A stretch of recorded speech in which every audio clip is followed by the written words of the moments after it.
Hi viewers, అందరూ ఎలా ఉన్నారు? బాగున్నారా? ఈరోజు అయితే ఇది మీకు అందరికీ తెలిసే ఉంటుంది. ఏంటో తెలుసా అండి?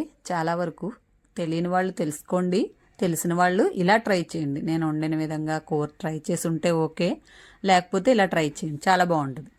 ఇదేంటంటే తెలగపిండి అండి. దీన్ని ముందు కొంచెం వాటర్ పోసుకుని పలుచగా కలిపేసుకోవాలి. ఎందుకు కలుపుకోవాలి అంటే ఇందులో ఇసుకుంటుంది. అయితే నేను ప్యాకెట్ తీసుకున్నాను. ప్యాకెట్ అయితే ఇసుకుండదు, అదే లూజ్ అయితే గ్యారంటీగా ఇసుకుంటుంది. అందుకని చెప్పి ప్యాకెట్ అయితే ఇసుకుండదు, కానీ చూపించడం కోసం మీకు ఇలా చేశాను. ఇది ఇలాగా ఇంకా కొంచెం వాటర్ పోయండి, పలుచగా కలిపేసుకోవాలి.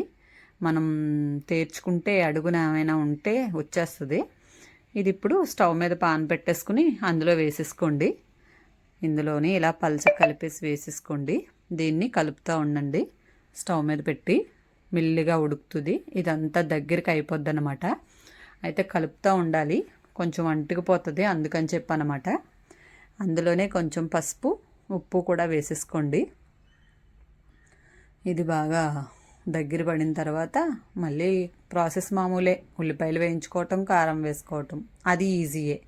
ఇది రెడీగా ఉంటే కూర చాలా ఈజీగా అయిపోద్ది అనమాట. కాకపోతే ఇది కొంచెం టైం పడుద్ది. టైం అంటే ఏం కాదు, తెలియాలి కదా, అందుకు కొంచెం ముందుగా చేసుకుని ఉంచుకుంటే ఉల్లిపాయలతో పాటు వేగుతుంది అన్నమాట. ఇదైతే దగ్గరికి అవుతుంది, ఇంకా దగ్గరికి అయిపోవాలి. ఇది ఒక సోయా చిప్స్ అవి ఎలా ఉంటాయో అలా అయిపోద్ది అనమాట. దగ్గరికి పొడి పొడిగా అయిపోతుంది. ఇంకా వాటర్ ఉందండి, ఇదిగోండి ఇలా.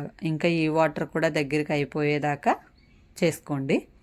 ఇంకొంచెం టైం పడుద్ది. మీరు కూడా ట్రై చేయండి, చాలా టేస్ట్గా ఉంటుంది. హెల్త్కి కూడా మంచిది. తెలగపిండి తింటే మంచిదని చెప్తారు. ఆషాఢంలో తింటే ఇంకా తినాలి కంపల్సరీ అంటారు. ఇదిగోండి వాటర్ అంతా అయిపోయింది, ఇలా దగ్గరికి అయిపోయింది కదా. ఇక దీన్ని పక్కన బౌల్లోకి తీసేసుకుని పాన్ పెట్టేసుకుని ఉల్లిపాయలు వేయించేసుకుందాము. చూసారా ఎలా పొడి పొడిగా వచ్చిందో? ఇది ఇప్పుడు దీన్ని చాలా రకాలుగా వండుకోవచ్చు. మునగాకు వేసి వండుకోవచ్చు, పొన్నగంటాకు వేసి వండుకోవచ్చు, తాలింపు పెట్టుకోవచ్చు, ఎండ్రాయిలు వేసి వండుకోవచ్చు. అన్ని రకాలుగా కూడా వండుకునే ఉంటారు చాలా వరకు, కానీ ఇలా ట్రై చేయండి. ఇది వేగేలోగా దీనికి మళ్ళీ కొంచెం రసం తోడుండాలండి. చారు ఉంటేనే కానీ టేస్ట్ తినలేము. తినేయచ్చు, చారు ఉంటేనే బాగుంటుంది. దీనికి చారు కావాలి కదా, అందుకని చెప్పి టమాటా వెల్లుల్లి రసం పెడుతున్నాను నేనైతే. టమాటా, కొత్తిమీర, కరివేపాకు, ఒక 4-5 వెల్లుల్లి రేఖలు కలిపి మిక్సీ పట్టేసాను, మరీ మెత్తగా కాకుండా. ఇది పట్టేసిన తర్వాత దీంట్లో వాటర్ పోసేసి కొంచెం కారం, చిన్న చింతపండు పిక్క వేసుకుని దీన్ని మరగనిచ్చుకోండి పక్క స్టవ్ మీద. అది వేగేలోగా ఇది మరుగుతుంది. ఆ కూర వేగేలోగా ఇది చారు మరుగుతుంది. ఇక దీన్ని కూడా తాలింపు పెట్టుకుందాము. ఇక ఉల్లిపాయ అయితే వేగుతుంది, దాని దగ్గరికి వెళ్దాము. దీంట్లో కొంచెం అల్లం వెల్లుల్లి పేస్ట్ వేసుకున్నా పర్వాలేదు, వేసుకోకపోయినా పర్వాలేదు, కాకపోతే టేస్ట్ మారుద్ది అంతే.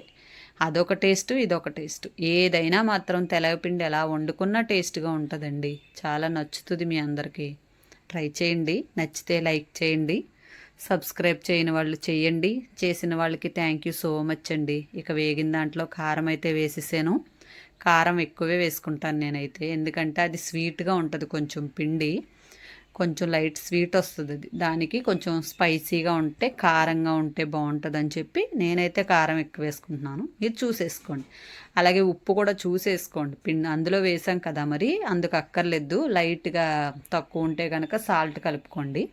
ఇక ఇది వేగిపోయిన తర్వాత ఈ పొడి పొడిగా అయిపోయిన ఈ తెల్లగపిండి భలే ఉంటుందండి పట్టుకుంటే. ఇది నాకు చాలా సరదాగా ఉంటుంది. ఇది వేసి కలిపేసుకోండి. దీన్ని సిమ్లో పెట్టి అలా కలుపుతూనే ఉండండి. ఇంకొంచెం వేగనివ్వండి, వేగితేనే టేస్ట్ అండి. కమ్మ కమ్మగా ఉంటుంది, ఇక తినే కొలది తినాలనిపిస్తుంది. అలాగే చారు కూడా వేసుకుంటే, చారు ఇది కలిపితే ఇంకా టేస్ట్గా ఉంటుంది. అలా తింటూ ఉండండి ట్రై చేసి. ఇక ఇదైతే అయిపోయింది, ఇక చారు కూడా మరిగిపోయింది. ఇక చారు తాలింపు కూడా వేసేస్తున్నాను. వెల్లుల్లి, కరివేపాకు, ఆవాలు, జీలకర్ర, మెంతులు ఇవన్నీ వేసేసి వేగనిచ్చిన తర్వాత ఒక 2 ఎండుమిరపకాయలు, కారం వేసాం కదా, ఒక 2 ఎండుమిరపకాయలు సరిపోతాయి. ఇది చారు మరిగింది, తాలింపు అయితే వేగిపోయింది. చారు తాలింపు కూడా వేసేసానండి. మీరు కూడా పెట్టుకోండి, చారు బాగుంటుంది దానికి అందుకు. అలాగే కూర కూడా వేగిపోయింది. ఇక దీన్ని కూడా ఇంకా దగ్గరికి అయిపోయిందండి. ఇంకొంచెం అలా వేగితేనే టేస్ట్గా ఉంటుంది అన్నమాట, పొడి పొడిగా వచ్చేస్తుంది. ఇక ఇదైతే రెడీ అయిపోయింది.